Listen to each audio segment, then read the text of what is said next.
What's up, everybody? We're out here on this last beautiful day of the year. Probably it's like 60 degrees, and we're going to do something today that a lot of people come into the store and the shop and ask us how to do, and that's change your own oil. We did cover this in our Miata maintenance video on how to change the oil in the Miata, but today we're going to go over just basically how to change the oil on any car, most cars. The first step we're going to do is we're going to go through and show you exactly what you need, and then the next video will actually change the oil itself. So the first thing you need, obviously, when you're going to change your own oil, is you need your own oil. Make sure you get the right weight oil. They can tell you whatever weight you need at the store. It'll be on the card, it'll be in the owner's manual, whatever. And you decide if you're going to run regular or synthetic. I run synthetic in everything. It's your personal choice. Some cars do require synthetic to meet manufacturer specifications for the warranty. So always be aware of that before you buy your oil. Okay, next thing you need is the proper oil filter. They can look this up for you at the store. You can call them if you're going to order it online, whatever. There's ways to look it up. Make sure you get the right filter for your vehicle. The next thing you need is a way to get the vehicle up in the air to access the drain pan. Today we're going to use a set of ramps. You can either do that or a set of jack stands with a jack.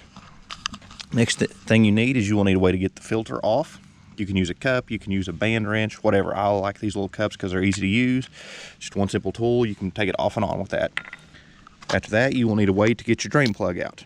I have a set of sockets here. I just pick up and take these with me, and a ratchet. If this is the first time doing it, I suggest getting a little set. That way you have multiple choices, because different cars take different size drain plugs. And of course you will need a drain pan. Drain pans come in different sizes. Make sure you get the right one for your car. If it's 5 quarts, if it's a car, if it's a truck, it could be 8 quarts, and that could be more than would fit in a drain pan. Now, the last thing you want to consider when you decide to change your own oil is how to dispose of your oil. Now, if your car takes 5 quarts, you can just put your old oil back in this jug. But the fit takes 4 quarts, so I'm gonna have a quart left over, so I don't want to pour my old oil in and waste this extra quart of oil. So you can, if you've got an old jug laying around, you can use that. I picked up one of these. It's called a dispose oil. It's just simply a black hard plastic jug. You put your used oil in it, and then you take it anywhere like Advance, Napa, Walmart. You can call and ask them. A lot of them have signs up that say we take used oil and filters. Just go in and say, hey, I've got some used oil. Some of them make you sign a book, some of them don't. They take it in the back and they dump it in their tank. So now that you know what you need to do, in our next video, we will actually show you how to change your own oil.